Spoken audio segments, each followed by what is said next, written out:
Voilà, alors on a décidé aujourd'hui de faire un petit cours de 10 minutes, un quart d'heure de Zohar. Pourquoi on a décidé ça? Bémet, moi ce matin j'ai décidé, tiens, je vais recommencer à étudier le Zohar depuis le début, depuis l'Akdama, l'introduction du Zohar. Et en lisant, j'ai été complètement surpris. Effectivement, c'est quelque chose que j'avais vu un peu trop superficiellement. Je me suis rendu compte qu'il y a des tas de gens qui essayent de trouver des preuves, comme quoi la Torah, elle sait tout, comme quoi Hachem, ce qu'il nous a donné. Alors, écoutez bien, vous savez, il y a dans la Torah une notion qu'on appelle la Shrina. La Shrina, c'est le dévoilement de la présence divine sur terre. C'est-à-dire, comment est-ce qu'on appelle le dévoilement de la présence divine? Ça s'appelle la Shrina. Et on dit que la femme, elle est la Shrina de l'homme. Ça veut dire que la femme est le dévoilement de l'homme.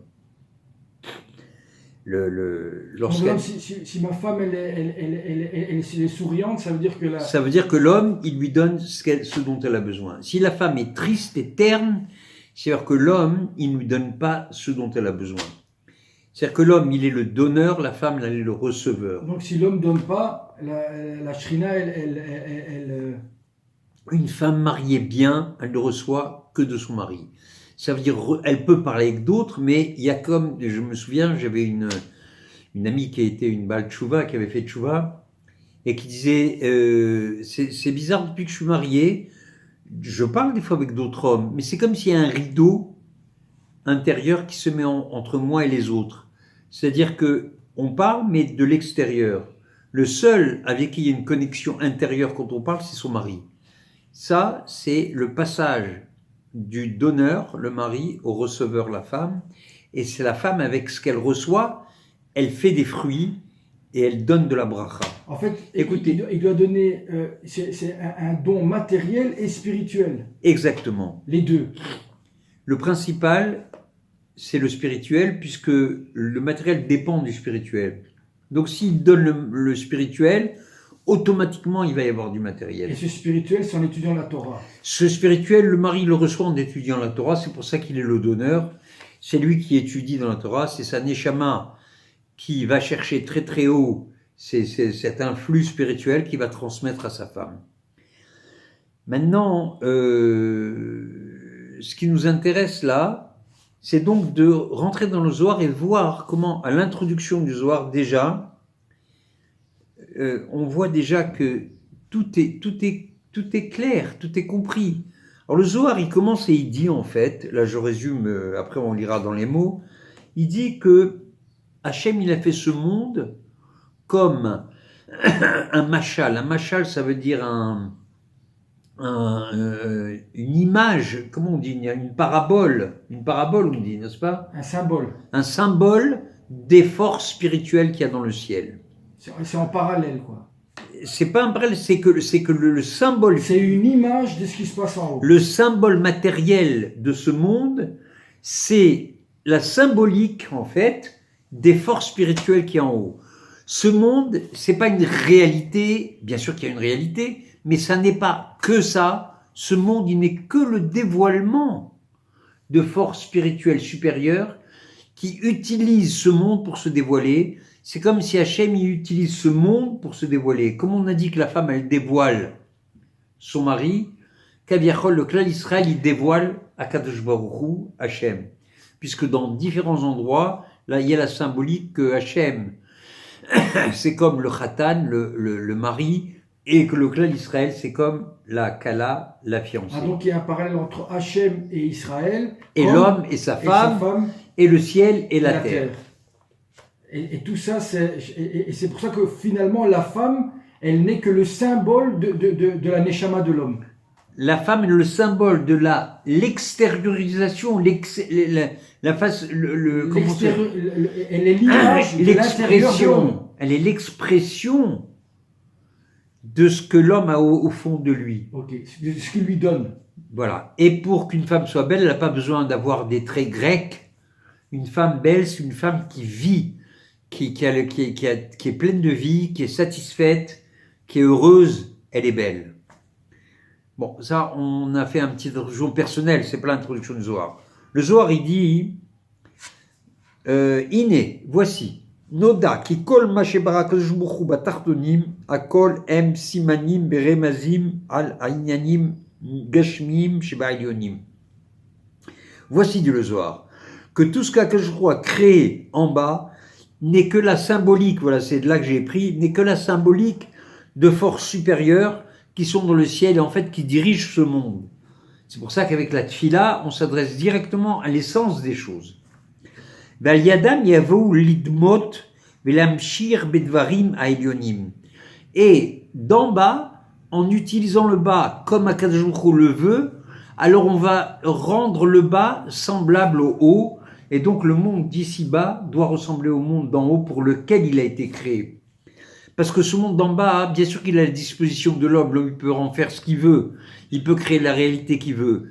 Mais ce qui est important, c'est qu'Hachem voudrait, qu'Aviachol, c'est ce qu'il veut, c'est ce qu'il désire, c'est qu'on prenne le bas et qu'on le rende comme le haut, comme pourquoi il l'a créé. Moi, je vous donne 500 grammes de terre glaise, je vous dis, faites-moi une assiette. Mais je vous laisse la liberté. Vous voulez faire avec ça un vase. Je ne vais pas vous empêcher, mais moi, ce que j'aurais aimé, ce qui m'aurait fait plaisir, c'est que vous fassiez une assiette. D'accord? Ce monde d'en bas, il doit ressembler à ce que Hachem a voulu lorsqu'il nous a donné la vie, ce qu'il nous a donné la force, ce qu'il nous a donné l'argent.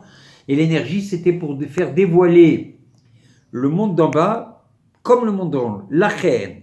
Des Mahama Rabba, voici. Donc il dit dans ce récit qu'on va dire, nous allons donner 3 exemples que le Klal Israël, qui est en fait la Shrina, qui est le dévoilement de la Shrina, le dévoilement de la présence divine sur terre, il s'appelle Knesset Israël. Knesset Israël, ça veut dire c'est le peuple, c'est le peuple juif qui représente Hachem. Dans le Zohar, il s'appelle, c'est comment il s'appelle Knesset Israël? Shoshana. C'est quoi Shoshana? C'est la rose. Le Klal Israël, il s'appelle la rose. Douma les Shoshana, Gashmin Michel. Et voilà maintenant, il commence à montrer que de la même façon qu'en bas, Hachem lui a fait une rose, cette rose, elle n'est que la symbolique de le dévoilement divin qu'il y a dans le ciel. Et voilà le Zohar qui continue. La Shoshana, il dit, la rose, elle a 2 teintes. Bémet, à l'origine, il y a 2 teintes de rose. Je sais bien parce que ma femme est une spécialiste des roses. Baruch Hashem. Et elle m'a dit que il y a 2 teintes de rose basiques, le rouge et le blanc. Toutes les autres, ce sont des greffes, ce sont des accommodations. Ouais, c'est des mutants, quoi. Des mutants. La réalité, donc il y a le rouge et le blanc. Et le rouge. Le rouge, c'est le din, c'est la rigueur, c'est la sévérité. Le blanc, c'est la douceur, c'est le chesed, c'est l'amour. Donc il y a 2 sortes de... Il dit donc il y a 2 teintes dans la rose. Et elle a 13 pétales. Je ne savais pas qu'il y avait un nombre fixe. Eh bien oui, ma femme m'a confirmé. Il y a 13 pétales. Elle a 13 pétales. Incroyable. Et elle a aussi 5 feuilles vertes qui entourent les pétales.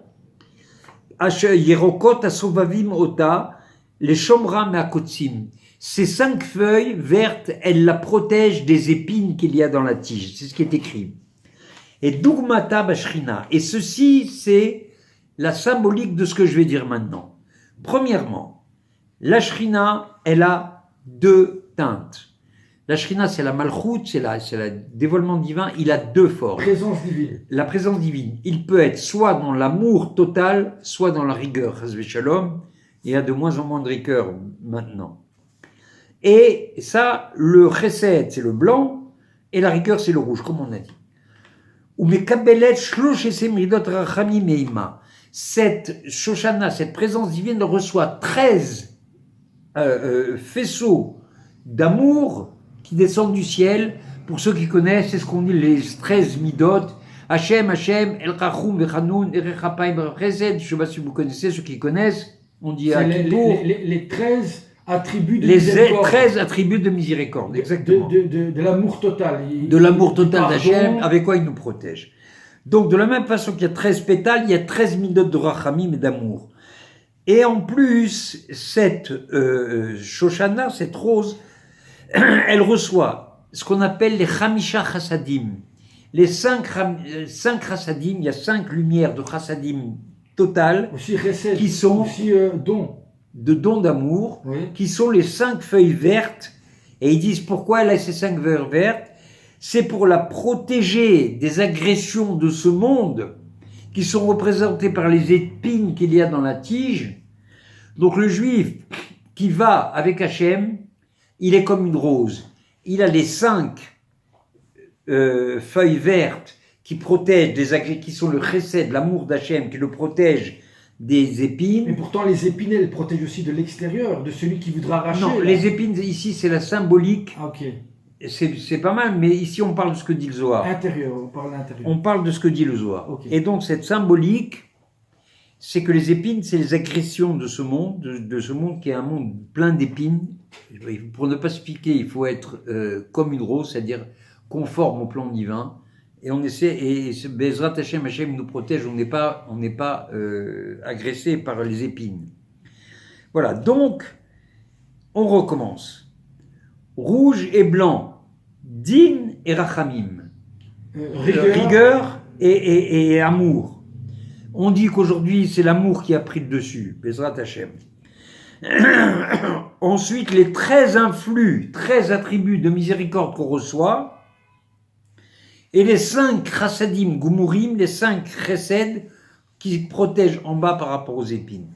Voilà, pour aujourd'hui, peut-être qu'on va arrêter là. On a fait 11 minutes, je vois. Oui.